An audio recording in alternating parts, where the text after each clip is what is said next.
Scepticisme scientifique, le balado de la science et de la raison. Je suis votre hôte Jean-Michel Abrassard. Aujourd'hui, il y a de nouveau Serge Bourret-Morel qui est avec nous. Salut Serge. Hello à tous. Il était avec nous il y a quelques vidéos de ça. On a déjà fait un épisode donc, avec Richard et Jérémy qui a été assez populaire. Une discussion sur l'article dans l'IB. Mais là, c'est une... Ouais, je sais plus comment... Si c'était toi qui avais proposé, Serge. En fait, on a rencontré... Alors, l'autre invité, c'est Mister Sam. Salut Mister Sam. Salut les amis. Notre YouTuber favori de Belgique. Et ouais, on est en force belge aujourd'hui, hein, deux Belges en majorité. Je me souviens qu'on en a parlé au REC et puis je ne sais plus comment ça a émergé dans la discussion. Je crois que c'était toi, Serge, qui a fini par en parler, mais on s'était dit qu'on allait discuter de... Ça serait intéressant de discuter de l'impact du fait qu'on ait un zététicien sur nos proches. Je pense que c'était comme ça. Serge, est-ce que tu veux prendre la main peut-être pour voir comment tu voyais le sujet? Oui, il y a longtemps que, comme beaucoup, je m'interroge, non, je récolte, on va dire, les points de vue, les échanges. J'adore quand la zététique est critiquée parce qu'il y a plein d'arguments de tous les côtés, donc je note ça dans des documents. Et je ne suis pas toujours d'accord, évidemment, mais bon, il n'y a pas que de la mauvaise critique. Et donc, la question des conséquences dans la vie personnelle quand on est zététicien, c'est bien de jouer le zététicien à l'extérieur de sa bulle personnelle. Et donc, comment ça se passe dans la bulle personnelle? Tout le monde sait que ce n'est pas si simple. Et justement, je pense qu'il y a vraiment des choses à dire, des choses à raconter, des questions à poser aussi. Ça rejoint un petit peu, d'ailleurs, il y a quelques années, je n'ai pas du tout eu le temps de m'en occuper, mais il y avait des, entre guillemets, nouveaux zététiciens qui arrivaient et qui étaient vraiment motivés par l'idée de monter une forme de FAQ sur, en gros, les problèmes qu'on rencontre quand on commence les zététiques. Et donc, souvent, Samuel répète, attention, vous avez un super pouvoir, donc ça implique des responsabilités. Je pense qu'on est en plein dedans. Et puis, le fait d'utiliser des outils qu'on ne maîtrise pas encore. Donc, il y a un effet un petit peu, comment on appelle ça, jouer un petit peu avec le feu, jouer au sorcier sans s'en rendre compte. Et puis, je pense qu'on a tous nos expériences de vie personnelles avec des anecdotes à raconter. Moi, j'en ai quelques-unes, dont d'ailleurs j'ai pris conscience qu'après coup. C'est aussi pour ça que c'est intéressant. Et voilà, donc moi j'en parle régulièrement avec les uns et les autres quand on se voit, quand on échange. Et aux rencontres de l'Esprit Critique, là, en septembre à Toulouse, effectivement, à un moment, on discutait avec Jean-Michel, je te racontais ma vie, encore. Et puis il y a Samuel qui arrive et qui dit moi aussi, et hop, on a commencé à discuter de ça. Et puis on s'est dit tiens, ça pourrait être sympa qu'on en parle sur Scepticisme scientifique, le balado de la science et de la raison. La meilleure émission sceptique des internets. C'est ça. C'est bon comme intro? C'était parfait. Ça place bien le débat. Mister Sam, tu veux réagir à ce qui a été dit? Qu'est-ce que tu veux que je rajoute de plus? C'est vrai que dans la sphère privée, les gens ne s'imaginent pas. Enfin, tu vois, le zététicien a toujours cette aura d'exemple, tu vois, surtout quand on est youtubeur, etc. On est exemplaire, on ne biaise jamais. Enfin, tu vois tout le truc. Et alors qu'en fait, c'est pas du tout le cas. Dans nos vies, déjà, on biaise absolument comme tout le monde. Et puis en plus, on souffre terriblement de notre incapacité à avoir autant d'effets sur nos proches qu'on en a sur notre public. Ça, c'est un truc qu'on ne s'en rend pas compte quand on est dans le public, j'ai l'impression. Mais c'est vraiment un truc assez général. À chaque fois que je parle avec, que ce soit, je sais pas moi, Nathan, Thomas, enfin, tu vois, absolument tout le monde, il y a ce même syndrome. Nos proches directs, on est absolument comme tout le monde. On a vraiment du mal à... On doit presque cacher son identité de zététicien, tu vois, par moment, pour dire d'avoir des relations un peu normales, quoi. Et alors, parfois, ça crée même des drames, comme moi, j'en ai eu récemment. On y reviendra peut-être. Et donc ouais, alors j'aime bien ce que Serge dit, la notion d'après-coup, parce que c'est vrai que dans le parcours de la découverte, au début, on est tellement enthousiaste qu'on est un peu ultra prosélyte comme ça, et en fait, on place des trucs qui vont nous causer des dommages plus tard. On donne à nos proches de quoi créer une étiquette dont on va avoir beaucoup de mal à se débarrasser ensuite, quand on sera plus calme, plus modéré, plus plus mesuré. Donc, j'aime bien cette notion d'après-coup, c'est pas mal. Bon, je sais pas, moi je pense qu'effectivement, une façon de gérer ça, généralement, enfin, moi je dirais aussi, c'est qu'on cache finalement. Alors, il y a plusieurs niveaux de proximité quand on dit les proches, hein, Oui, oui, bien sûr, bien sûr. mais je veux dire, la famille étendue, même mes frères et sœurs, etc. Quand ils viennent au repas de famille, moi, je commence pas à discuter de zététique ou de. Bon, parfois, ils sont au courant parce qu'ils sont tombés sur ma chaîne ou, euh, ou comme ça par hasard, ou ils ont lu mes bouquins et donc ils vont me poser des questions. Mais ouais, c'est vrai que déjà, par exemple, moi, ce que j'ai, c'est que j'ai une page Facebook privée où j'accepte pas d'ailleurs les auditeurs. Désolé à tous les auditeurs qui me demandent de devenir un ami sur Facebook, mais c'est la page pour mes proches, justement. Et là-dessus, je pose pratiquement jamais de trucs de zététique. Je pose des photos de mes enfants et les trucs classiques. Mais c'est une façon aussi. En fait, on crée des compartiments comme ça. Bon, après, je dis pas que j'ai jamais dérapé, hein. On dérape parfois, on s'énerve un peu. Ça m'est arrivé une fois avec ma belle-sœur qui arrivait avec ses huiles essentielles. J'étais fatigué ce jour-là. Mais alors, le problème, c'est que je le regrette après, quoi, en gros. Ah C'est oui, vrai que c'est parce que ça ne sert pas à grand-chose, quoi, de toute façon. Mais je crois qu'il y a aussi, oui, et puis c'est ça, puis je passerai la parole aux autres, mais il y a l'autre rayon de proximité qui sont vraiment la femme et les enfants, tout ça. Mais là, j'ai un avantage stratégique qui est que j'étais déjà zététicien avant de rencontrer mon épouse et mes enfants. Donc, quand on était fiancés, si on peut dire, je veux dire, on en a parlé, quoi. Je veux dire, je lui ai dit, moi, je suis un athée. D'abord, j'ai dû lui expliquer que j'étais athée. Pour les Japonais, c'est complètement bizarre déjà, parce que même le terme n'est pas tellement utilisé au Japon. Les gens se disent pas athée au Japon. Donc, la première fois, elle m'a regardé en disant, mais ça veut dire quoi? Enfin, j'ai utilisé le mot correct, mais c'est tellement peu usité au Japon de dire qu'on est athée que il lui a fallu du temps pour comprendre en fait ce que ça voulait dire. Puis bon, elle est bouddhiste par exemple, et donc je dis bah ouais, ça me pose pas de problème. Enfin voilà, on en a discuté quoi. Mais alors du coup, je veux dire, elle connaissait la couleur dès le départ, et ça a l'avantage quoi. Même avec mes enfants, évidemment, avec Zach et Zoé, ils peuvent pas. C'est des petits zététiciens, donc j'ai pas le problème. Mais évidemment, déjà des gens qui découvrent la zététique alors qu'ils sont déjà dans une relation, c'est un peu plus problématique.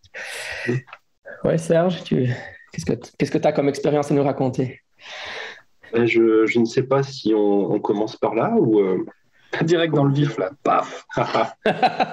Moi, je trouve que les expériences, ça permet de soutenir Ouais. la théorie, je dirais. C'est plus parlant, mais Oui, oui, moi j'en ai plusieurs à utiliser à ce niveau-là.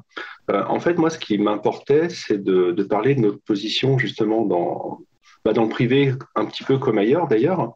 Mais souvent, on nous critique parce qu'on voit que la surface des choses, c'est-à-dire qu'on voit que tu argumentes, donc parfois tu blesses les gens, parfois tu donnes l'impression vraiment que tu vas avoir le dernier mot, alors c'est pas forcément le cas.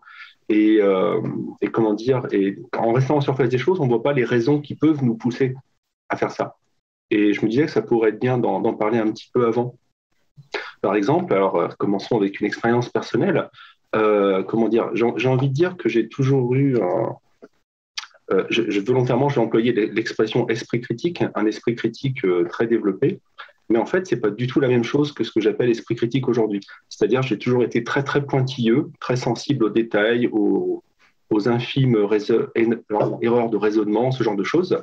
Et je pense que je l'ai beaucoup cultivé aussi pendant mon parcours en philosophie. Donc, on est pas mal dans l'argumentation et tout ça. Ce qui fait que j'ai été très, très chiant avec tout le monde dès que les gens rentrent dans des explications, qu'ils argumentent, etc. Et donc, je ne connaissais absolument pas ni la zététique, ni ce que j'appelle aujourd'hui l'esprit critique, qui renvoie à des choses beaucoup plus structurées. Donc, je ne me rendais pas compte. Et réellement, le fait de pointer toutes les erreurs de tout le monde dans les conversations, c'était même un plaisir pour moi. Donc ça pose un premier problème, je dirais.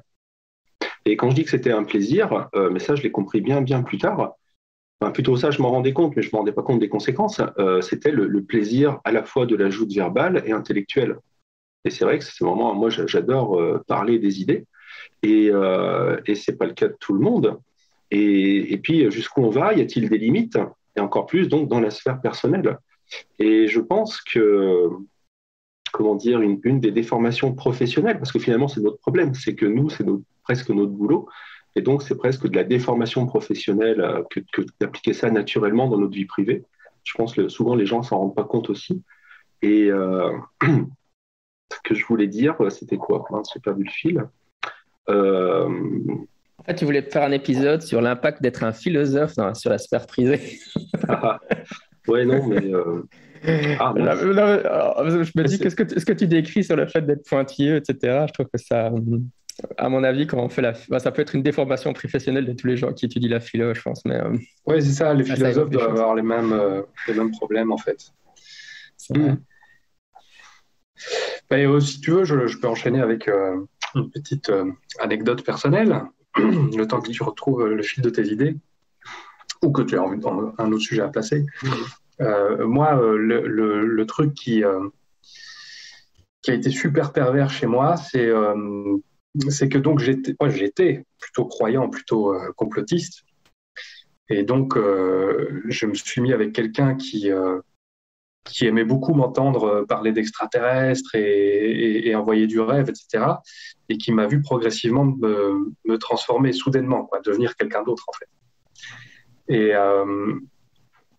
quand dans ton ménage, tu es le spécialiste des questions surnaturelles, etc., c'est très chouette, c'est très agréable. Mais quand tu deviens le spécialiste de moins mal penser, ça devient un gros problème. Et je l'ai découvert beaucoup trop tard. Il y a un effet pervers terrible avec ça. C'est que à un moment donné, c'est inévitable que tu sois un peu confondu avec le fait d'être celui qui sait comment il faut penser. Ça, c'est presque inévitable. Tu as beau mettre des précautions dans tous les sens, c'est ce qui devient un peu le cas.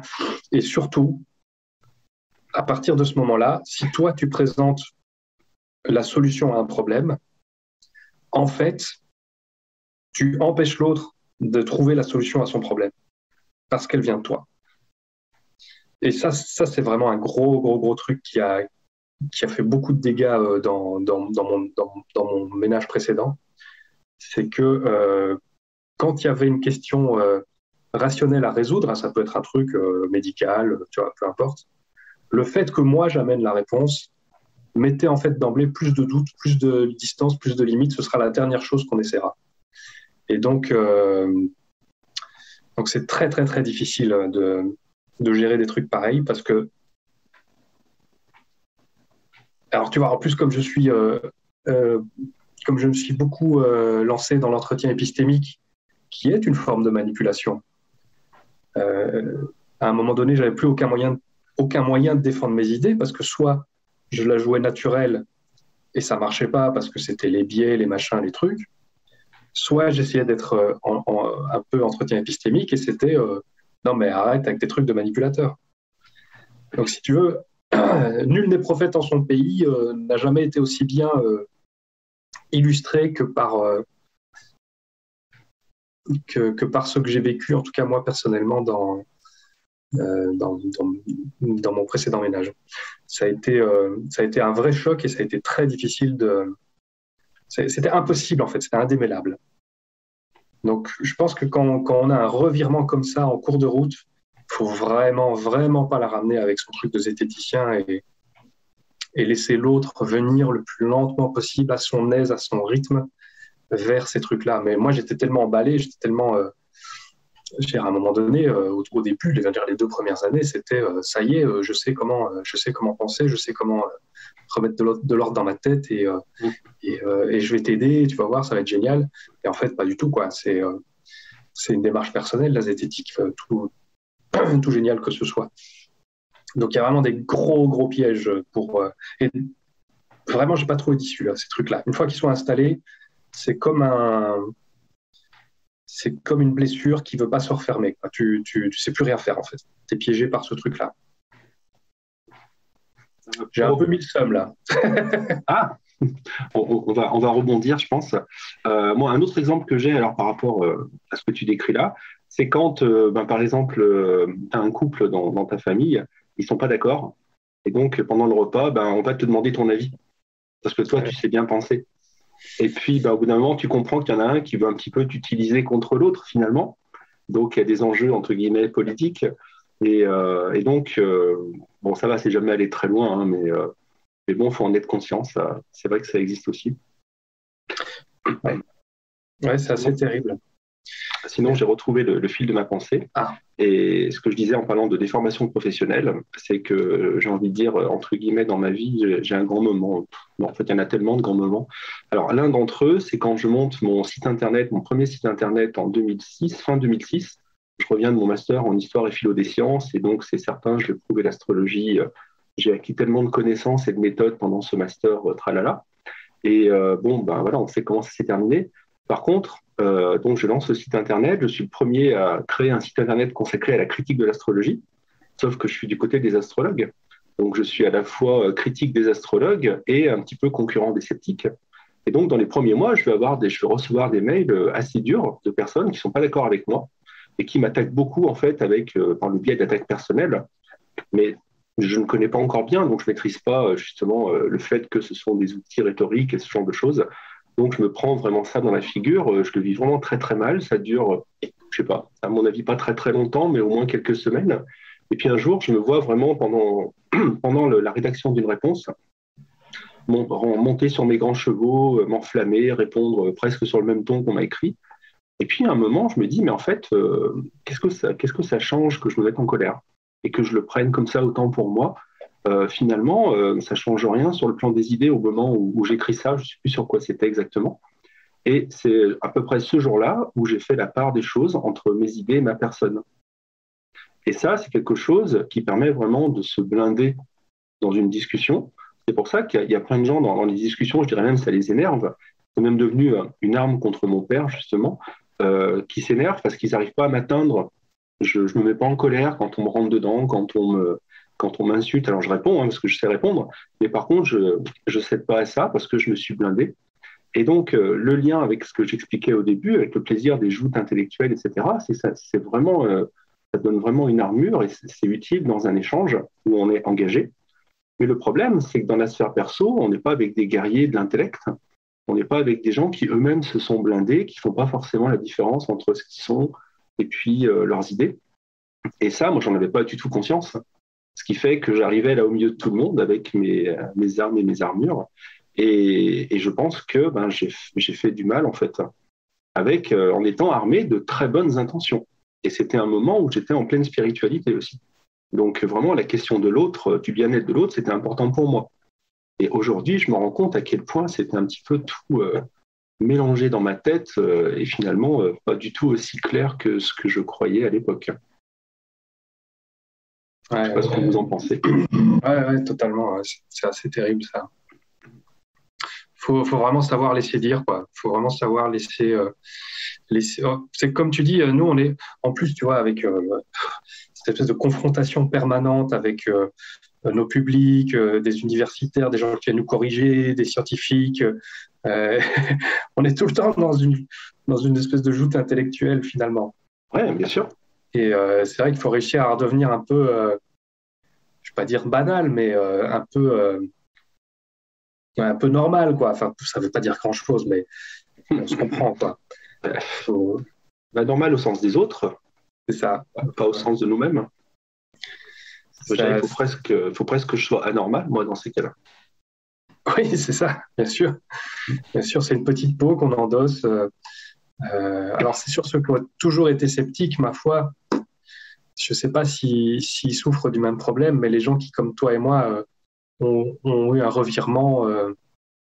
Après, si tu es connu, tu vois, depuis tout le temps pour être le gars sceptique, etc., bon, j'imagine par exemple que Thomas, en famille, il ne doit pas y avoir grand monde qui puisse être surpris de ces réactions.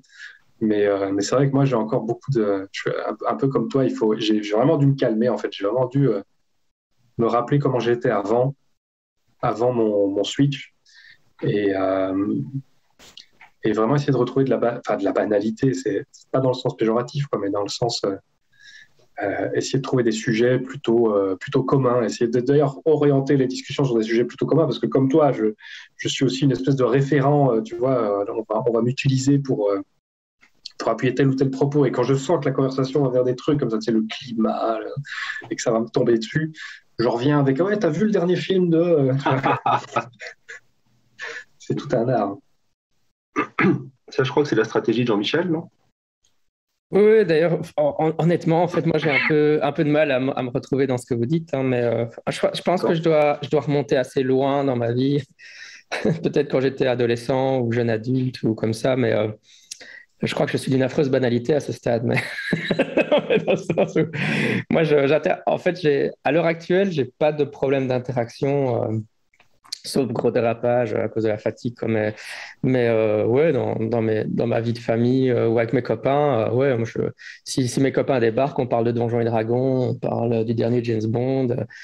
Et ouais, bon, allez, enfin, j'arrive assez bien à naviguer. Je pense que parfois, pour prendre le dernier James Bond, c'est vrai que j'ai des copains. Bon, allez, j'ai fêté mes 45 ans, donc on est officiellement dans la catégorie des demi-vieux. Mais donc, ils sont un peu réac, quoi. Hein. Donc, j'ai des copains un peu réac. C'est des copains que j'ai depuis perpète, hein, parce que c'est un peu de ça qu'on parle aussi, hein, quand vous avez changé d'avis, etc. Donc, c'est que vous connaissez des gens, enfin, les gens vous connaissez avant et puis maintenant. Mais moi, bon, j'ai des copains qui ont des idées un peu réac. Alors, ils sont pas contents que dans le nouveau James Bond, on va pas spoiler le nouveau James Bond. Enfin, il y a des aspects. Alors, bon, quand ils me disent ça, je vais les challenger un tout petit peu, quoi, mais vraiment, vraiment très mollo. Je vais grommeler un truc. Ou alors, parfois, ce qui se passe, c'est que je fais pas que ça quand on est en groupe à 4-5, mais alors, quand je les ramène en voiture, parce qu'ils n'ont pas de voiture ou comme ça, ou quand j'ai un moment de parler en tête à tête, à ce moment-là, je vais peut-être essayer d'en parler un peu plus, d'aller un peu plus loin, mais… Enfin, de toute façon, et je me dis toujours, enfin, voilà, ça sert à quoi? Enfin, pour moi, en fait, le scepticisme, c'est une activité, ou la zététique, c'est quelque chose que je suis en ligne. Mais à part ça, dans ma vie de tous les jours, quand je suis à l'école ou quoi, ou à l'école parfois, c'est vrai, parce que voilà, je suis prof, ça m'arrive de faire des remarques, parce que je me dis qu'en tant que prof, je peux caser un truc. Mes élèves, bon, ils savent, voilà, je vais parfois faire une remarque critiquant l'homéopathie en classe, mais bon, je suis en posture de prof, donc là, c'est un peu différent. Mais après, les élèves, bon, voilà, ils doivent être habitués à avoir des profs qui ont des opinions différentes sur des tas de sujets. Donc, mais ouais, moi, en fait, quand virtualisé ma zététique, dans la vie de tous les jours, je suis un mec extrêmement banal. Oui, c'est intéressant, mais toi typiquement, quand tu es comme Serge et moi, entre guillemets, youtubeurs, etc., tu connais la théorie des cercles. Au début, tu touches ton premier cercle que sont les proches, et puis tu touches ton deuxième cercle que sont les contacts de tes proches, et puis le troisième cercle, c'est vraiment le public. Et c'est vrai qu'il y a ce travail où il faut abandonner finalement le premier cercle à un moment donné pour réussir à vivre, quoi. Et si tu fais pas ce travail-là, tu crées des dégâts immenses. Enfin, moi, j'en ai créé. Hein. Je me fais aucune illusion là-dessus. Le prosélytisme du départ, peut-être que toi, tu as oublié, Jean-Michel, ou que tu l'as pas vécu, grand bien te fasse. Mais le prosélytisme du départ, il a été terrible chez moi, comme absolument tous les trucs que je découvre d'ailleurs. Et ça a été assez ravageur, quoi. Après, comme je dis dans ma conférence sur l'entretien épistémique, on a une variété de moyens d'action quand on a vraiment envie de poser son avis. Et je crois même que c'est toi qui m'avais dit ça, Jean-Michel. Parfois, simplement le fait de donner son avis, de dire tu penses ça, moi je pense ça. Juste se positionner sans entrer dans le débat, juste ça met déjà chez les autres une petite distance, quoi. Il se dit tiens, lui, on ne sent pas que la cause en laquelle on croit est totalement acquise parce qu'un tel s'est positionné contre, et ça met déjà quelque part une petite touche de doute. Et c'est déjà pas mal, en fait. C'est déjà pas mal. Typiquement, le cas du James Bond, je vois à quoi tu fais référence. Effectivement, juste venir dire tu penses ça, mais moi je pense plutôt ça. Point. C'est déjà un bon travail, quoi. On n'est pas toujours obligé de rentrer dans le débat, la confrontation, et on a aussi un besoin de se soulager parfois, tu vois. On ne peut pas laisser décemment quelqu'un qu'on aime ou qu'on respecte dans une erreur terrible de type moi je me ferai pas vacciner. Tu vois, moi, je m'imagine à table avec un membre de ma famille que j'aime beaucoup, et par exemple mes sœurs, une de mes sœurs qui me dira, moi, je ne me ferai pas vacciner. J'essaierai au minimum de me positionner et de lui dire, bah, tu vois, ton grand frère, il pense ça, point. Et je sais que ça va lui apporter déjà un peu de distance, quoi, sans pour autant essayer de la convaincre. Et en même temps, ça me permet, moi, de me soulager. Je me dis, bah, tiens, j'ai un petit peu fait ma mission quand même. Parce que le soulagement, il est important. C'est ce qui fait d'ailleurs qu'on a des dérapages parfois. C'est qu'on se retient tellement d'agir qu'à un moment donné, enfin moi j'ai ça parfois dans les commentaires, je dis rien, je dis rien, je dis rien, puis j'ai la mauvaise journée, il y a le commentaire de trop et lui il se prend la totale pour tout le monde, quoi. Tu vois, donc il faut aussi ménager son besoin de soulager ce qu'on a à dire. Je ne sais pas si vous avez ça. Ben justement, j'ai envie de dire, je ne sais pas dans quelle mesure il faut avoir souffert peut-être pour se rendre compte soi-même de certaines choses. Quand je dis ça, je veux dire, moi j'ai l'impression quand je reviens 20 ans en arrière que j'avais rien à perdre en fait. Donc même si je m'engueulais avec mes proches, je pense que je me rendais pas compte que je risquais de les perdre. Donc je ne les ai pas perdus, c'est vrai, mais quelque part, je pense qu'il y a des fois où c'est pas passé loin. Et j'étais inconscient de ça, en fait. Et aujourd'hui, ma situation a évolué. Je sais que c'est beaucoup plus fragile que ça l'était auparavant. Et maintenant, bah, c'est pas du tout le même impact, quoi. S'il y a certains de mes proches, si je me disais que je risque de les perdre, aujourd'hui, c'est dramatique. Et ça l'était beaucoup moins, en fait, il y a 20 ans. J'étais beaucoup plus dans une cause universelle, machin, donc je me rendais pas compte, je relativisais, je sais pas. Donc voilà, et puis par rapport aux raisons d'argumenter l'autre, le problème du sauveur un petit peu, c'est-à-dire, il y a un mème que j'aime beaucoup qui circule depuis longtemps sur Internet, où on comprend que ça se passe un soir dans une chambre, et puis il y a un couple, il y en a un qui est dans le lit et l'autre qui est devant l'ordinateur, et puis qui lui dit, allez chérie, viens te coucher, et l'autre qui répond, attends, il y a quelqu'un qui se trompe sur Internet.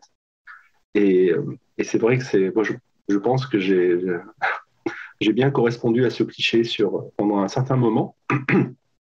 Et c'est vrai que voilà, on a l'impression qu'on a des super outils, qu'on va pouvoir aider tout le monde. Ça part de bonnes intentions. Hein. À ce niveau-là, à ce titre, l'enfer est pavé de bonnes intentions. C'est exactement ça. C'est-à-dire, on se dit, mais c'est génial, je vais aller leur montrer où est-ce qu'ils se trompent, et comme ça, ils pourront avancer, aller dans le bon sens, etc. Donc, aujourd'hui, je ne souscris plus à ça, hein, parce que j'ai compris que c'est beaucoup plus complexe et que ça peut faire beaucoup de dégâts. Et donc, dans sa vie perso, tu parlais de la question des cercles et de sortir de son cercle personnel, etc. Et je pense que quand on est jeune, c'est normal, pendant un bon moment, on idéalise les autres. Et comme on les idéalise, on a peut-être encore plus envie, entre guillemets, de les aider et de les sauver. Et même sinon de les sauver, en tout cas de les aider. Si tu sens que tu peux les aider sur tel ou tel argument, telle ou telle situation, c'est difficile finalement de te dire je ne vais pas le faire. C'est pour ça que des fois, j'aimerais faire passer ce message aussi. C'est pas évident de garder son silence. Il faut déjà avoir un certain recul et des raisons pour ça, quoi. Oui, surtout avec la pandémie, là, ça c'est un truc qui s'est ressenti, enfin moi que j'ai ressenti très très fort, quoi, le besoin d'informer mes proches, ma famille, et même d'user de beaucoup de rhétorique pour y arriver, parce qu'il y avait un enjeu terrible. Moi j'avais des sœurs enceintes, etc. Tu vois, donc je l'ai vraiment joué à un moment donné, argument d'autorité, tu vois, parce qu'il fallait, quoi, il fallait vraiment qu'elle. Donc après tout dépend effectivement. Voilà, quelqu'un qui prend de l'homéopathie, c'est pas la même chose que quelqu'un qui veut pas se faire vacciner ou quelqu'un qui va pas respecter les consignes d'hygiène et de sécurité quand on ne sait pas encore à quel virus on a affaire ou ce genre de truc. Donc ça reste très délicat. Et toi, Jean-Michel, je me demandais par rapport à la pandémie, tu as eu des trucs comme ça? C'est vrai que j'étais en train d'y réfléchir quand tu l'expliquais. En fait, le problème, c'est que... Enfin, un problème. Ma situation familiale, c'est qu'une de mes sœurs est docteur. Du coup, forcément, elle est la personne de référence pour toutes ces questions-là dans la famille, forcément. Du coup, c'est pas chez moi que ça vient. Donc, c'est vrai que... Ouais, non, moi, j'ai beaucoup de frères et sœurs, hein, j'ai une grande famille, mais c'est vrai que j'ai mon réflexe naturel, ça a justement pas été d'intervenir. Moi, je suis pas intervenu là-dedans, hein. J'ai pas... Ou alors, mon attitude, c'est plutôt d'agir par l'exemple, en fait. C'est-à-dire que j'ai été faire vacciner mes parents très rapidement. Enfin, dès que ça a été possible, on était avec mes parents. Puis dès que c'est moi, c'est possible. Et alors, je dis, ah, moi, je vais amener la chose en disant, ah, ben, j'ai amené papy et mamie se faire vacciner. Moi, je suis vacciné. Et toi, tu vas quand? Et donc, je dis, oui, nous, on l'a tous fait. Enfin, c'est une façon. Mais je ne l'amènerai pas de manière plus confrontationnelle que ça. Mhm. Et C'est toi, vrai que- Serge, pardon. Non, par contre, c'est vrai que le fait que j'ai un médecin, un membre de la famille qui est docteur, c'est vrai que ça peut générer ce genre de conflit inversement, mais par rapport à certaines. Enfin, par exemple, une fois, je vais en consultation chez ma sœur, donc, et puis elle me prescrit des trucs, et puis elle me dit, est-ce que tu crois en l'homéopathie? Est-ce que tu veux que je te prescrive quelque chose d'homéopathique? Avec la question, Oui, c'était assez particulier. Ouais. Donc là, je lui ai dit non, je ne crois pas dans l'homéopathie. C'était la fin de la discussion. C'est la dernière fois qu'elle m'en a proposé. Mais c'est vrai que ça interpelle un peu quand on se dit. Et t'as demandé, c'est déjà pas mal. Ouais, tu vois. Donc, mais c'est vrai que par exemple, moi, enfin, j'ai des discussions où je lui demande son avis, bah, parce que c'est mon médecin de famille, forcément. Mais c'est vrai que je ne vais pas commencer à lui donner une opinion, enfin, à la confronter sur des choses en disant. Bah, de toute façon, elle ne défend pas des opinions pseudo-scientifiques. Enfin, même la formulation, ouais, comment elle l'a présentée, ça donnait vraiment l'impression de dire bon, pour les patients qui me le demandent, je veux bien en prescrire. Voilà. Donc, on en est un peu là, quoi. Après, c'est vrai qu'il y a peut-être une question éthique derrière, mais ça, de toute façon, les pharmacies, on sait bien qu'ils en vendent, etc. Donc, c'est un problème systémique, c'est pas un problème lié à ma sœur, ça, mais voilà. Oui, c'est tout ce que je voulais dire sur le sujet. Serge, si tu as quelque chose à ajouter. bah, déjà une Serge, question. Ah, pardon. Pardon, excuse-moi. Dans Jean-Michel, est-ce qu'autour de toi, tous les gens ont fait des études? Non, non, pas tous, non, non. J'ai un frère qui est facteur. D'accord. J'en ai pas mal qui ont fait des études, mais pas tous. Puis bon, oui, mon arrière-grand-père, enfin, on vient d'un milieu de mineurs à Mons, donc on vient pas forcément. C'est vrai qu'on est maintenant dans un milieu plus forcément, mais c'est vrai que. Ceci dit, c'est vrai que moi j'essaye de remonter en arrière, puisque quand il y avait des problèmes dans ma façon d'interagir, et pour être honnête, pour ton truc de pinailler, là, parce que moi aussi j'étais un peu dans le trip philo, etc. Moi, quand j'étais adolescent, ou particulièrement, c'est vrai que l'idée qui était véhiculée dans ma famille, c'est que, bon, dans l'absolu, c'est bien d'être un intello, mais il faut quand même pas faut quand même pas se la péter, quoi.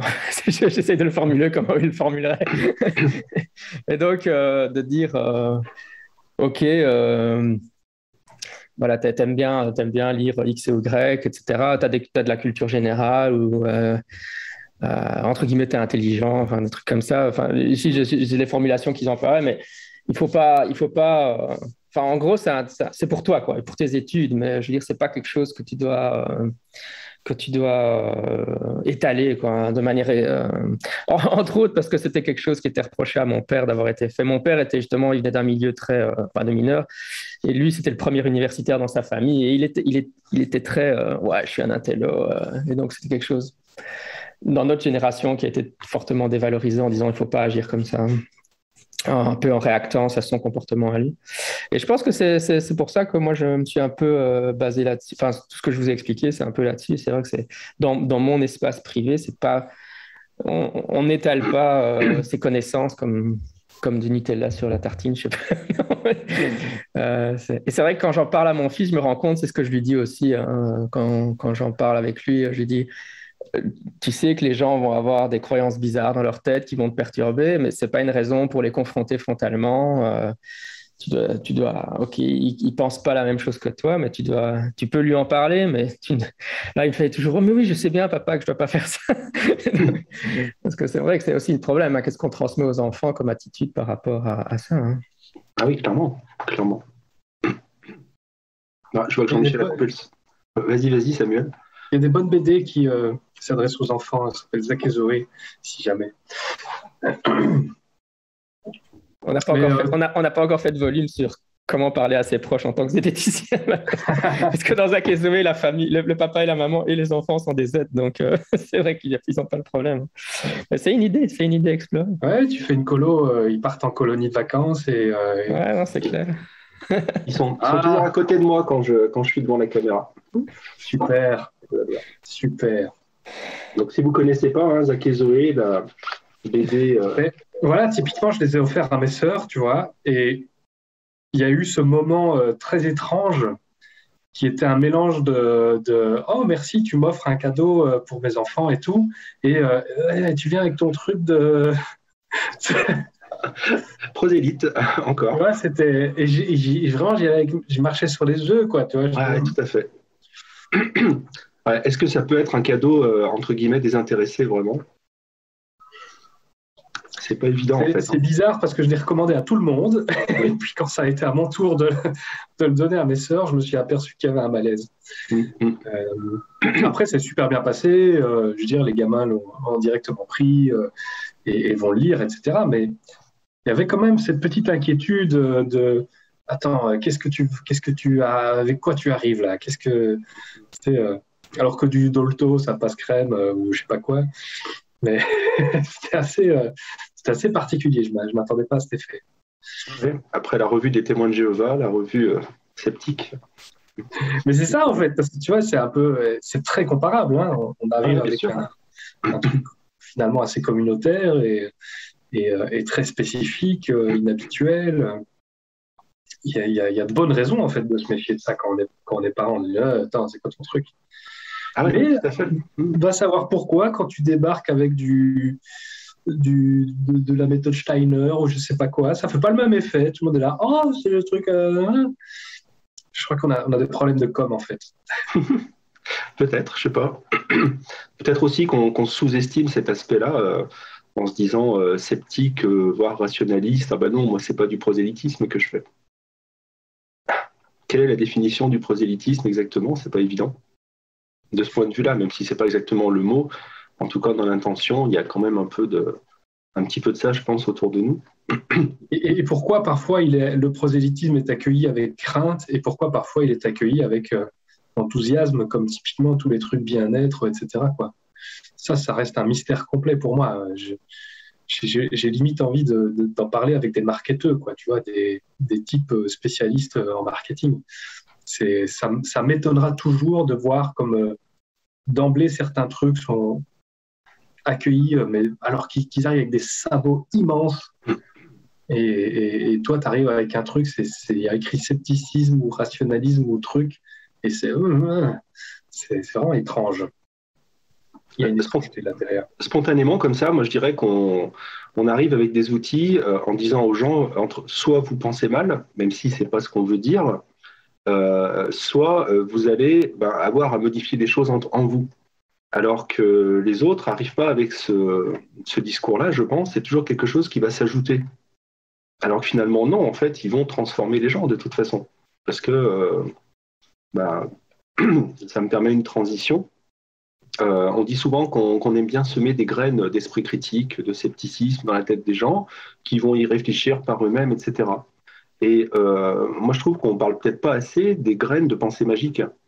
Je veux dire, voilà, moi, si à côté de moi, j'ai une discussion sur l'homéopathie avec des personnes qui sont à fond là-dedans et qui parlent de tout le bien que ça peut apporter, machin et trucs, moi, je vois un semage de graines de pensée magique. Et ça, c'est un vrai problème. Et c'est pour ça que j'ai du mal, quand il y a des sujets comme ceux-là, à ne pas rentrer dans la discussion. Ça dépend lesquels. Hein. Effectivement, il y en a qui sont plus ou moins graves que d'autres. Tu ne sais pas si tu vas revoir la personne ou pas.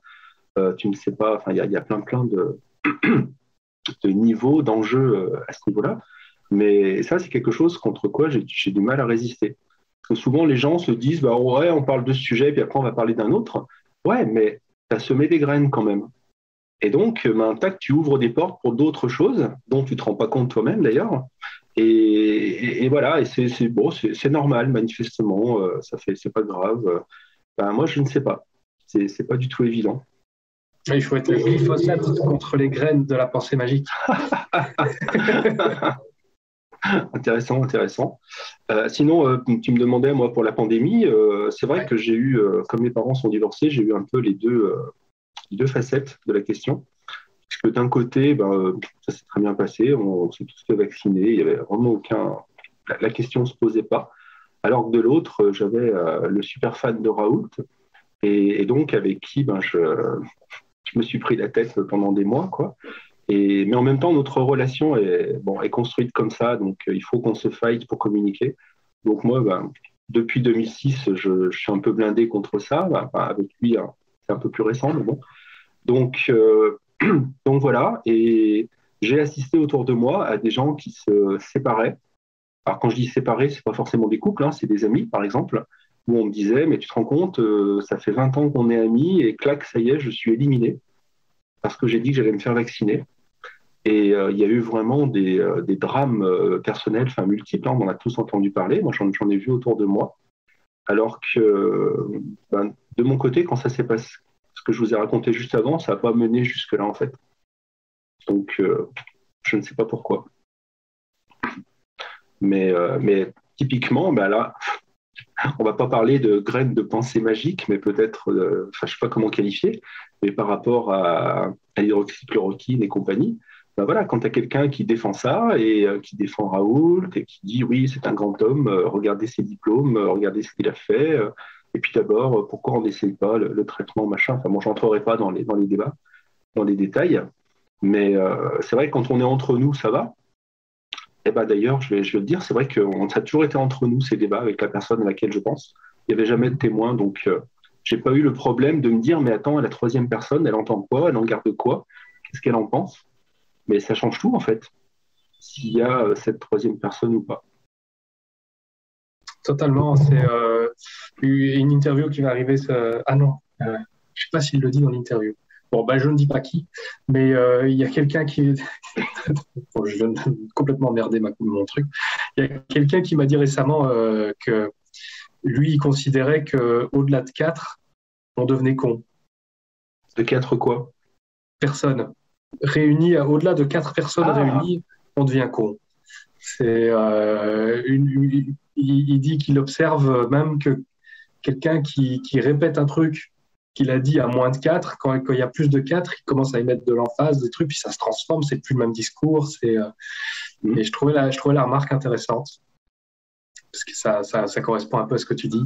Et effectivement, même à partir de 3 personnes, c'est déjà plus la même chose. Les entretiens épistémiques, par exemple, je les vois pas faisable en public ou devant des gens ou même devant un compagnon ou un ami. C'est directement, il y a cette notion de challenge, de je vais pas me laisser faire, de garder sa fierté, tu vois, tous ces trucs-là entrent en jeu, quoi. C'est assez terrible. Je voulais ajouter heureusement qu'on n'est que 3 et que personne nous écoute. Oui, alors nous, on est entre zététiciens, donc forcément, on a raison et on sait se parler, n'est-ce pas? Nous sommes au sommet de la chaîne alimentaire de l'information et de la pensée critique, n'est-ce pas? Mais je voulais rajouter un truc parce que j'ai réfléchi pendant qu'on causait. Il y a quand même un exemple qui est assez inspirant dans le sens où réussir à dire un truc. Tu sais, tout à l'heure, je disais qu'il faudrait peut-être voir avec des communicants quel est le problème de la zététique. Mais il y a un exemple qui me fait bien réfléchir, c'est l'exoconférence d'Alexandre Astier. Personne ne l'a vu venir. Et ça a bouleversé beaucoup de monde dans la croyance aux ovnis. Beaucoup de gens y sont allés en se disant je vais voir un truc sur les ovnis et je vais voir son avis sur les ovnis. Et donc, le sujet, ça restait les ovnis. C'était pas le debunk des ovnis, le sujet. Ouais. Le sujet, c'était pas d'abord je vais voir Astier? Oui, alors oui, forcément. Oui. Mais joli biais à ce niveau-là. Mais je pense.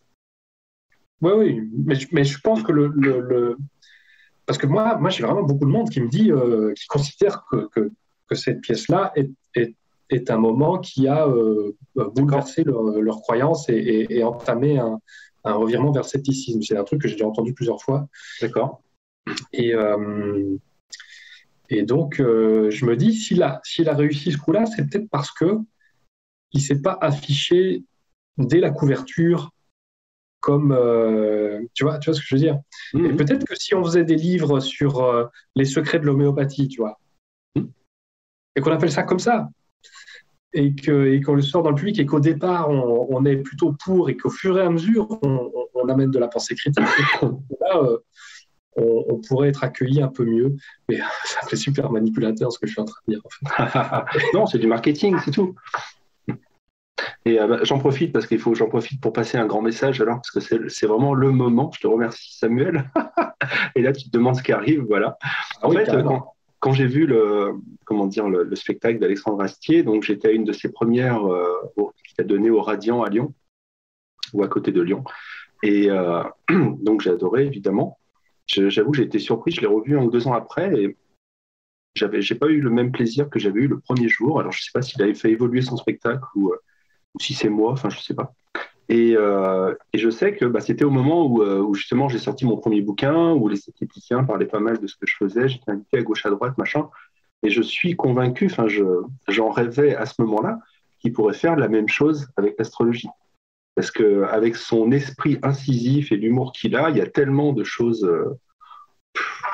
burlesques dans le monde astrologique et notamment dans les critiques que je fais remonter, que voilà, si un jour il veut produire quelque chose sur le sujet, au niveau scepticisme, à mon avis, il y a vraiment des choses à faire et il y a de quoi bien se marrer aussi. Tu parlais tout à l'heure de planter des graines de pensée magique versus planter des graines de pensée critique. Mais évidemment, dans l'absolu, je suis d'accord, mais pour vraiment, moi, quand je t'entendais parler de ça, je me dis, bon, imaginons que quelqu'un commence à défendre Raoul dans une conversation. Et évidemment, visiblement, tu te sens motivé à intervenir pour le contre-argumenter, mais pourquoi? En fait, le pourquoi, c'est pourquoi penser que le moment de la relation interpersonnelle est le meilleur moment pour faire ça? En fait, je pense qu'on est tous les trois ici des producteurs de contenu sceptique, et pour moi, je dis, mais entre guillemets, j'aime pas le vocabulaire guerrier, j'allais dire combat sceptique, mais c'est pas mon engagement sceptique. Ou là où j'essaye de convaincre les gens d'avoir plus de pensée critique, c'est dans mon podcast, dans mes livres, etc. Mais le moment là, si j'ai des amis, des potes qui viennent à la maison et qui commencent à parler, pour moi, c'est pas le moment de combattre ça, en fait, ou de leur... Enfin, en fait, moi, je dis pas que je dirais rien, hein, je grommellerais. Mais dans la vie privée, moi, ma réaction, c'est toujours dire c'est pas ni le lieu ni l'instant, en fait. Et c'est pas... Or là, en fait, quand tu parlais, Serge, j'ai l'impression que dans ta vie de tous les jours, tu trouves que c'est nécessaire qu'on a un devoir moral d'intervenir à ce moment-là. Mais je peux comprendre l'idée, mais moi, j'ai vu... je l'ai dit plusieurs fois depuis le début de ces conversations, mais je dis, mais ça sert à rien. Donc, en fait, pour moi, cet endroit-là, c'est le mauvais endroit, hein. C'est-à-dire que la conversation interpersonnelle au moment avec tes potes, parce que c'est beaucoup plus utile de prêcher, entre guillemets, vocabulaire religieux. Aujourd'hui, je suis en forme, un guerrier, puis religieux.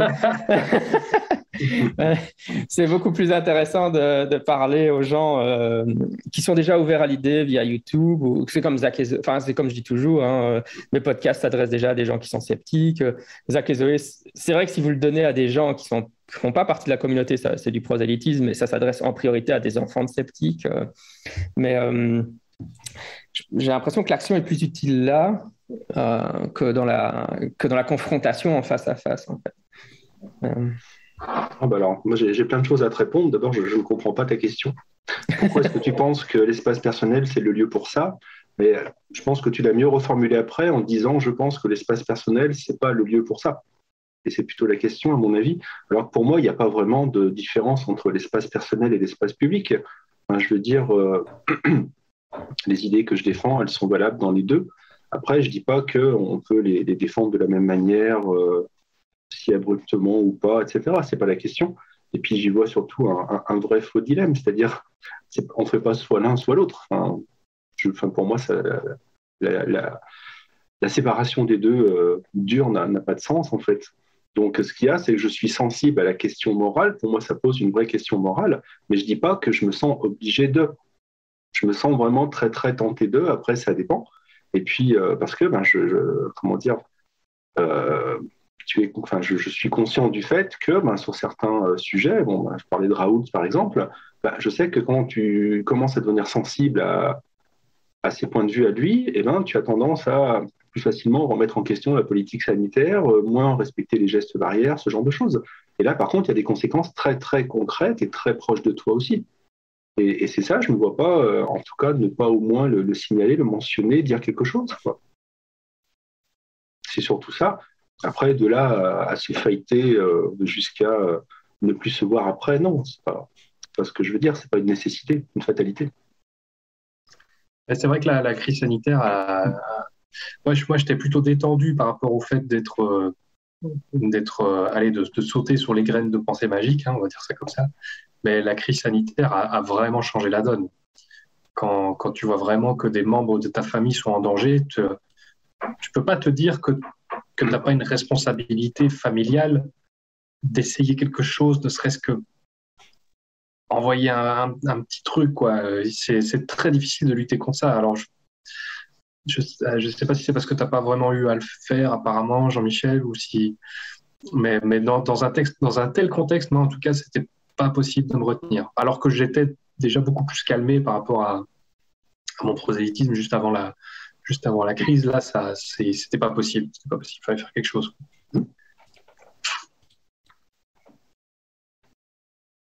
Et voilà. Oui. Oui, non, mais je comprends bien ce que vous voulez dire. C'est vrai que c'est parce qu'en fait, on parle de toutes sortes de niveaux différents. C'est vrai. Ouais, il y a des dégradés dans tous les sens, évidemment. Ouais, non, c'est clair. Non, mais c'est sûr que durant la crise sanitaire, c'est vrai que ça a complexifié les choses. C'est sûr que moi, ça pouvait prendre la forme plutôt de mes parents qui n'étaient pas encore vaccinés quand le vaccin n'était pas encore disponible et qui pouvaient venir à la maison, parce que j'habite avec mes parents, je m'occupe d'eux, ils ont 85 ans. Qui peut rentrer dans la maison, quoi. Et donc, c'est vrai que je faisais un peu la muraille. Si j'étais Gandalf avec le Balrog, You shall not pass, tu ne passeras pas. Ça doit bien. Mais j'aurais été sur ma chaîne, tu aurais eu un montage qui apparaîtrait avec ta tronche en normal.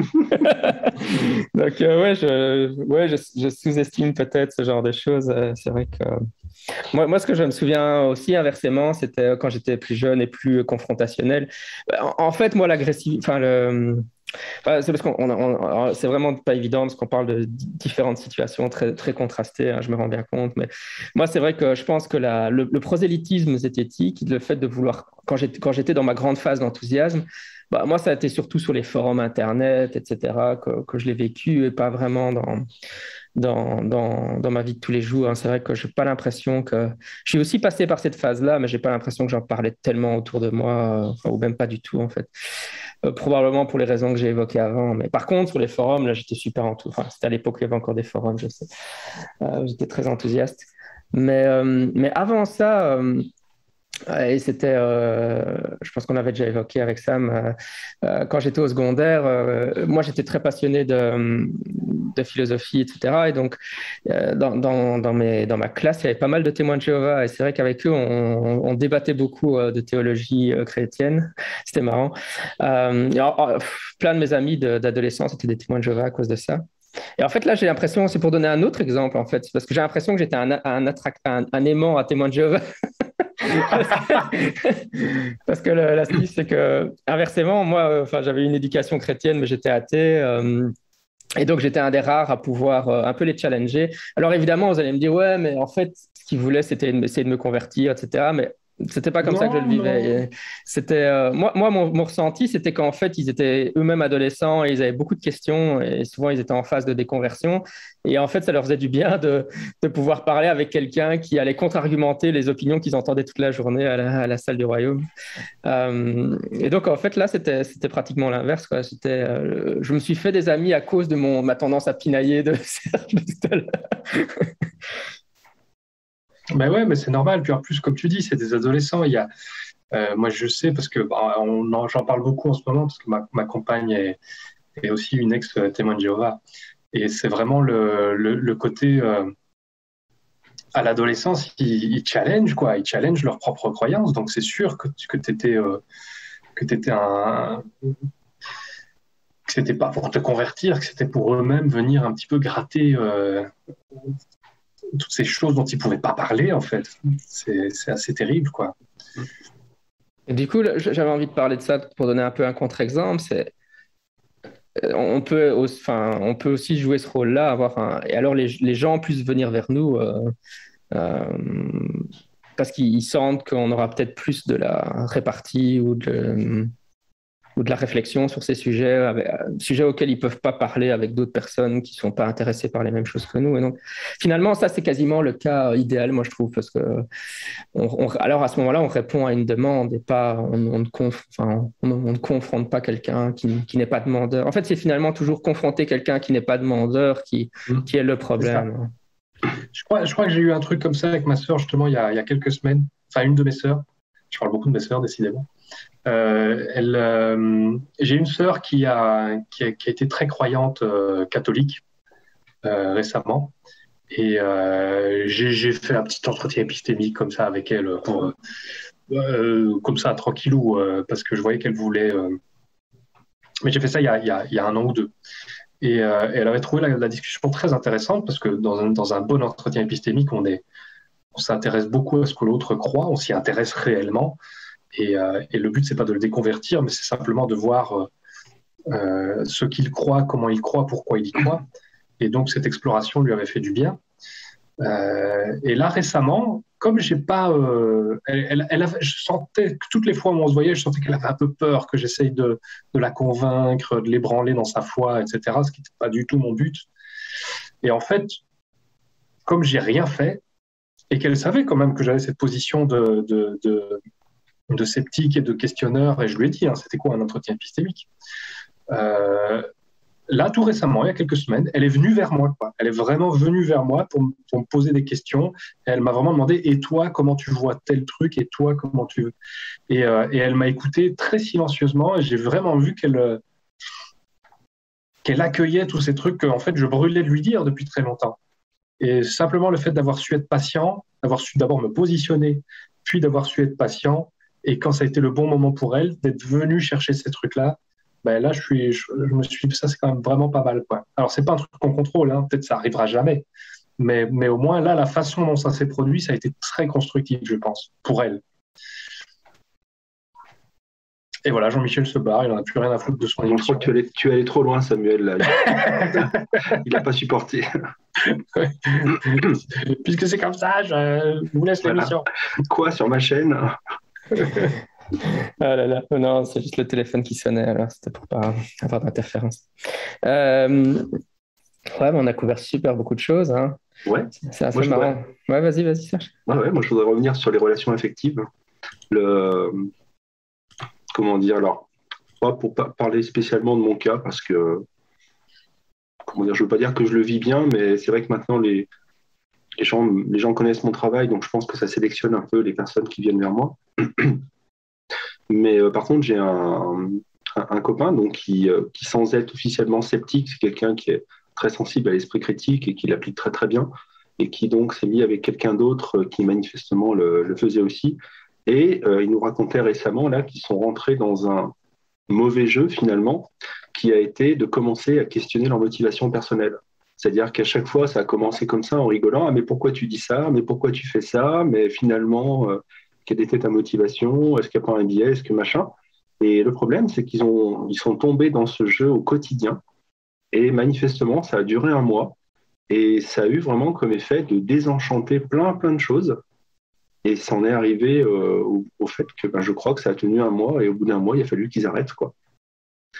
Et je pense que voilà, c'est une situation qui me paraît intéressante. Et, et dire attention, quoi, c'est vraiment des outils, entre guillemets, des armes qui peuvent être dangereuses. Et on se rend pas forcément compte. Oui, parce qu'on a besoin d'autre chose que du rationnel, hein. On a besoin de se raconter des histoires, on a besoin de s'enchanter, on a besoin de croire, on a besoin de tout ça. C'est très intéressant ce que tu dis là. Vraiment. Et donc, je ne sais pas si toi, tu voulais nous raconter quelque chose aussi, ou si tu l'as déjà fait, en fait. Par rapport à ce que tu dis là, je pourrais. Il y a toujours ce dilemme de l'honnêteté, j'ai envie de dire. Parce que l'honnêteté, ce serait être le plus rationnel possible, mais c'est pas tellement vrai. c'est pas tellement vrai. L'honnêteté dans le couple, tu veux dire? Ouais. Je crois qu'il y a. C'est très difficile, hein. C'est très difficile. Dans le couple, il y a ce que tu veux et il y a ce que t'es. Et ce que t'es n'est pas toujours en accord avec ce que tu veux. Tu peux, par exemple, je sais pas moi, vouloir que l'autre s'imagine, je sais pas moi, euh, peut-être un matin, tu te lèves et c'est peut-être dur ce que je vais dire, mais peut-être un matin, tu te lèves et t'es pas, ce matin-là, t'es pas très amoureux, t'es en bonne forme, etc. T'aimes l'autre, t'as de la tendresse pour l'autre, mais t'es pas dans le feu de la romance, etc. Mais t'as envie que l'autre qui est dans ce feu-là, t'as pas envie de le casser, t'as envie qu'il y croit, qu'il soit dedans. Et elle est où l'honnêteté à ce moment-là? Est-ce qu'elle est dans ce que tu veux ou est-ce qu'elle est dans ce que tu ressens? Et des schémas comme ça dans le couple, ça se reproduit à plein d'échelles en fait. Et voilà, je crois qu'il faut réussir à justement, comme tu disais, pas trop aller dans le challenge, parce que sinon on en arrive simplement au fait que on peut tout à fait avoir un raisonnement rationnel, se dire que l'amour est une illusion, que ce ne sont que des réactions électrochimiques dans le cerveau, ou comme ils disent dans cet excellent film L'Associé du diable, tu as Al Pacino à la fin qui dit, t'as Keanu Reeves à la fin qui dit, et l'amour dans tout ça? Et Al Pacino qui lui répond, très surfait, tu obtiens le même résultat en mangeant 3 ou 4 tablettes de chocolat. Et tu peux évidemment ruiner beaucoup de choses en pensant comme ça. Oui, il y a la chanson de Tim Minchin aussi, ceux qui ne connaissent pas, c'est une chanson en anglais, mais Tim Minchin, c'est un chanteur australien qui habite en Angleterre et sa chanson, c'est une chanson d'amour qui s'appelle If I Didn't Have You, hein, si je ne t'avais pas. Et donc, sa chanson, c'est si je ne t'avais pas, bah, j'aurais probablement quelqu'un d'autre. Et ce quelqu'un d'autre, bah, ça pourrait être quelqu'un de plus intelligent, etc. Et alors, il fait toute la chanson, c'est ça, c'est absolument génial. Hein. Donc, c'est une perspective rationnelle sur l'amour. Ah oui. Mais malgré tout, on a besoin de ça, on a besoin de se créer une histoire, on a besoin de se créer une légende. Oui. Et on a besoin de l'aimer, cette légende, et d'y croire, d'y attacher beaucoup de choses. Et je souhaite à tout le monde d'avoir la plus belle légende possible, en fait. C'est comme ça qu'on peut le mieux vivre notre couple et notre besoin de couple aussi, je pense. Moi, je sais qu'il y a besoin d'idéaliser l'autre. Donc, j'essaie. Il y a longtemps que j'ai compris qu'il ne faut pas que j'aille chercher trop profondément dans toutes les personnes, quoi. Bien sûr. Parce que et puis, aller savoir au fond s'il n'y a pas des trucs magiques derrière tout ça. Hein. Je veux dire, ça marche dans les deux sens. C'est-à-dire, ça ne veut pas dire qu'il faut que l'autre garde une image surévaluée de moi-même. Donc, bien sûr qu'il y a certaines choses que je laisse pas croire. Par contre, je ne veux pas casser tout ce qu'il y a dans la tête de l'autre en lui disant non, mais attends, je ne suis pas comme ça. Après, là, il y a le temps qui fait son œuvre aussi. Et pour rebondir à juste ce que tu disais au moment où tu te lèves et puis tu n'as pas la flamme ce jour-là, comme tu ne l'as pas précisé, en tout cas, si c'est le premier jour, c'est pas pour moi rationnel d'en parler ou d'en faire le constat comme si c'était définitif. Il faut déjà attendre un petit peu, voir si ça dure ou si c'est juste éphémère. C'est ça, tout à fait. Tout à fait. Ce sont des questions épineuses, n'est-ce pas?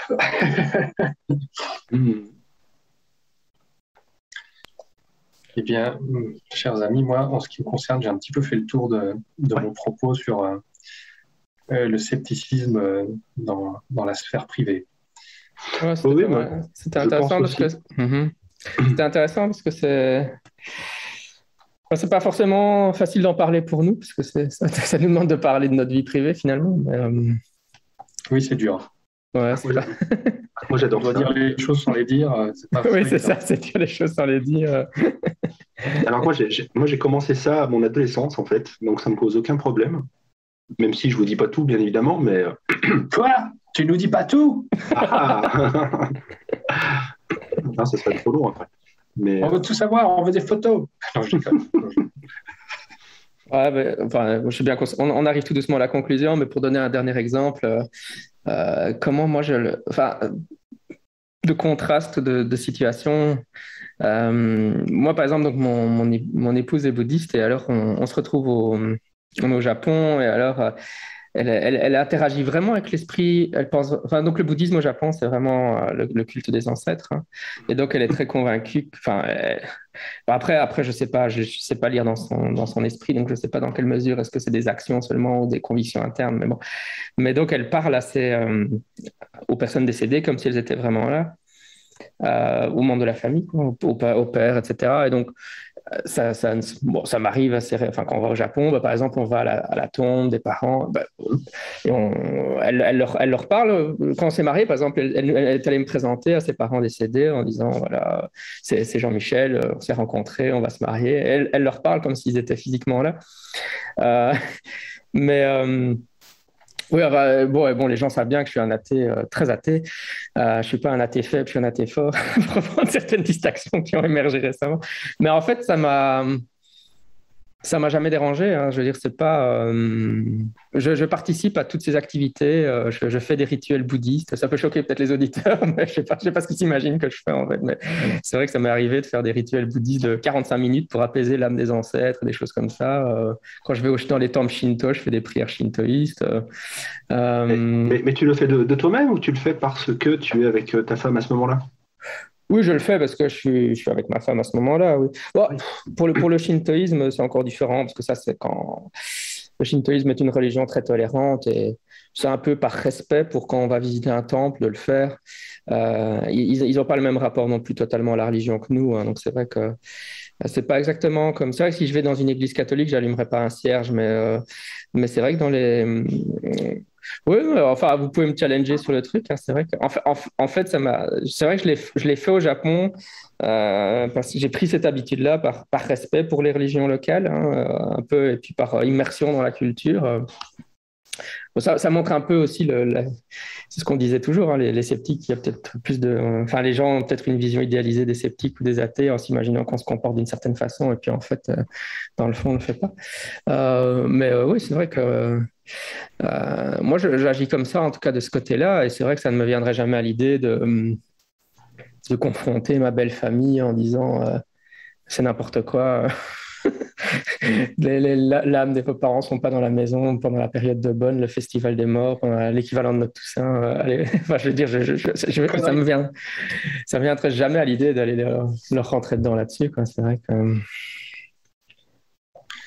Bah, typiquement, moi, quand j'étais à Bali, pour pouvoir visiter certains temples, tu n'es pas obligé, mais tu vois bien que si tu fais les petites ablutions, les petits machins, c'est bien. Et je l'ai fait à répétition, et au bout d'un moment, je me disais que c'est bizarre, parce que ça rentre un peu dans l'art de vivre, en fait. C'est plus du tout... c'est juste comme on dit bonjour, comme on dit à tes souhaits, comme on dit ces trucs qui n'ont aucun sens, hein. À dire à tes souhaits, il n'y a pas plus stupide. Je veux dire, si on est un vrai sceptique, on ne dit jamais à tes souhaits, tu vois. Je veux dire, ça n'a pas de sens. Le lien entre l'éternuement et le fait que tes vœux se réalisent, ça n'a fucking aucun sens. Pourtant, on le fait parce que voilà, c'est une formule, on aime bien ce genre de choses. Et tu vois d'ailleurs à Bali que alors il y a les vrais croyants, ils sont à fond dedans, putain, ceux qui font le truc. Et c'est pas désagréable en fait, c'est vraiment agréable parce que le lieu s'y prête, c'est là pour ça, Ouais, tout à fait. ça fait partie du jeu. Quand on fait des sondages au Japon, Gallup de la religiosité, c'est le pays qui score le plus haut en athéisme. Alors après, c'est difficile à dire parce qu'évidemment, il y a tellement de temples, etc. Et les gens y vont, ils font les rites. Alors il y a une sorte de contradiction comme ça, mais un début de réponse, c'est probablement que ça fait juste faire ses actions, ça fait partie de la vie de tous les jours, c'est ce qu'on fait quand on est au Japon. Mais Ça fait ouais, du bien. oui, mais c'est pour dire, enfin, c'est parce que vous parliez d'être rationnel tout le temps, enfin, on se réveille et alors on est rationnel. Enfin, je sais pas, mais je veux dire, on n'est pas rationnel tout le temps. Enfin, moi, je suis Même pratiquement rarement plus... rationnel. Ouais, c'est ça, je suis plus irrationnel que rationnel. On peut pas agir comme ça. On fait des efforts quand on écrit un texte ou quand on se voit en interview, mais à part ça. Non, c'est comme la chanson de Tim Minchin dont on parlait tout à l'heure. Si je ne t'avais pas, j'aurais probablement quelqu'un d'autre. Bien entendu, quand on l'entend, on rigole parce qu'on se rend bien compte que c'est factuellement vrai. Mais c'est pas ce qu'on pense, ou c'est pas ce qu'on ressent, c'est pas ce que nos émotions nous disent quand on est amoureux, évidemment. Enfin, je veux dire, c'est ça la blague de la chanson. Je veux dire, on peut pas être, enfin, dire que ce serait comme si on était des robots toute la journée. C'est pas comme ça qu'on fonctionne. Personne fonctionne comme ça, je pense. Eh bien, écoute, moi, je suis pas d'accord avec toi. Waouh. Voilà, et c'est parce que je pense qu'on ne met pas la même chose derrière le mot rationnel, en tout cas sur ce sujet-là de conversation. Parce qu'autrement, on est d'accord sur le fond, hein, c'est pas la question. Ce que je veux dire, c'est que pour moi, être rationnel, ça veut juste dire appliquer sa raison.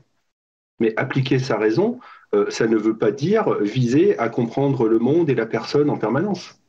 Je veux dire, c'est voilà, j'ai 1000 informations qui m'arrivent là maintenant, pendant que je suis avec cette personne. Après, je peux choisir éventuellement de faire le tri de ces informations, mais enfin, je ne suis pas dans le mode il faut que je comprenne. Et ça, pour moi, ce n'est pas forcément être rationnel d'être dans ce mode-là. Enfin, je veux dire, la rationalité, ça ne consiste pas seulement à expliquer la réalité. Ça consiste d'abord à trier les informations aussi selon les contextes et les besoins. Donc, il y a des fois où j'essaye de couper un peu le mode, mais je ne peux pas le couper complètement de toute façon. Mais pour moi, la rationalité, c'est pas associé au processus de découverte. C'est génial quand c'est le cas, mais il n'y a pas que ça dans la vie, quoi. Donc, si, moi j'ai ma tête qui marche tout le temps à ce niveau-là et je ne peux pas l'arrêter. Et il y a des fois, j'en rigole tout seul, mais bon. Mais par contre, je m'en protège aussi, évidemment. Tu réfléchis trop, Serge. Il faut aller avec le courant, voilà. Mec. Il faut aller avec le courant. C'est le problème du trop. Je ne sais pas où il commence, mais par contre, de mémoire, j'ai toujours été comme ça. Donc, je ne peux pas me faire le contraire à ce niveau-là. Hein. Mais c'est bien, selon la définition de rationnel qu'on donne. C'est ce que je disais justement j'ai eu une très très chouette conversation avec un groupe de chrétiens il n'y a pas longtemps. Ça a été filmé chez eux. Et à un moment donné, on parle de raisonnement bayésien, etc. Elle me dit oui, mais si moi mon raisonnement bayésien me dit que croire en Dieu, c'est la meilleure explication. Et je lui dis, c'est très bien.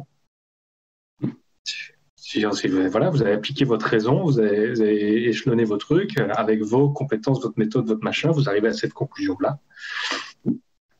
Et je recitais le fameux exemple, à un moment donné, il était plus raisonnable de croire que la Terre était au centre de l'univers, à un moment donné, il était plus raisonnable de croire qu'elle était plate, etc. etc. Donc effectivement, il faut séparer rationalité de vérité empirique, machin, truc muche. C'est vachement important. Cool. Allez, je pense qu'on va clôturer là, parce que sinon l'épisode serait trop long, mais en tout cas, on a brassé super large. Non, c'était très très bien. On a donné à réfléchir à nos auditeurs. De toute façon, comme d'habitude, on va pas terminer. On n'aura pas dit le fin mot de l'histoire. Oui, bien sûr. Et d'ailleurs, je crois que c'est la dernière fois qu'on s'était rencontrés tous les trois, qu'on avait enregistré à Bruxelles. Et je ne sais plus si c'était Bruxelles même ou en tout cas. Ouais, c'était Bruxelles.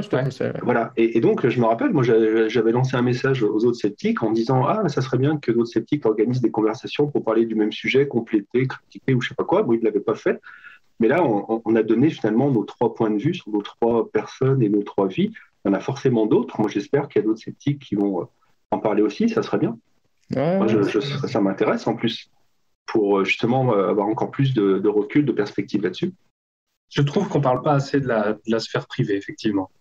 Il y a une pudeur normale quand on est un personnage public à garder secret les choses sur soi, mais ça manque cruellement parce que l'impact sur la sphère privée de notre discipline est terrible. Et il y a très très peu de repères. Par contre, là on en a parlé, mais moi réellement l'idée pour moi c'était juste d'évoquer ces choses-là, que ça puisse servir aux autres, et certainement pas de normer des comportements. Non, attention, si tu es zététicien, il faut que tu fasses ça, il ne faut pas que tu fasses ça. Non, parce que justement, je ne veux pas que ça aille jusque-là personnellement. Non, c'est juste voilà dans quel piège moi je suis tombé, voilà quel problème avec lequel j'ai eu affaire. Faites-en ce que vous voulez, ça peut vous être utile. Au moins, je ne me serais pas mangé tout ça pour rien. Oui, bien sûr, bien sûr. C'est vrai Et donc, on a juste exprimé nos ressentis, nos vécus personnels. C'est pas rien au-delà de ça, hein, c'est sûr. Et donc, la question que je me pose depuis le début de ce podcast, Jean-Michel, c'est quel est le titre que tu vas donner à ce podcast? Est-ce que c'est Zététique et sphère privée ou... Ouais, Zététique et sphère privée, ça me paraît super bon et puis un bon titre, Comme tu ça. l'as dit plusieurs fois, enfin, vous l'avez dit plusieurs fois. Donc... Ça marche. Ok, c'était Scepticisme scientifique, le balado de la science et de la raison. J'étais votre hôte, Jean-Michel Abrassard, et aujourd'hui j'étais avec Mister Sam. À la prochaine, Mister Sam. À la prochaine, quand tu veux. Toujours avec plaisir. Ciao, ciao, Serge. Salut, merci beaucoup, c'était super intéressant encore une fois. Bye bye. Bye bye.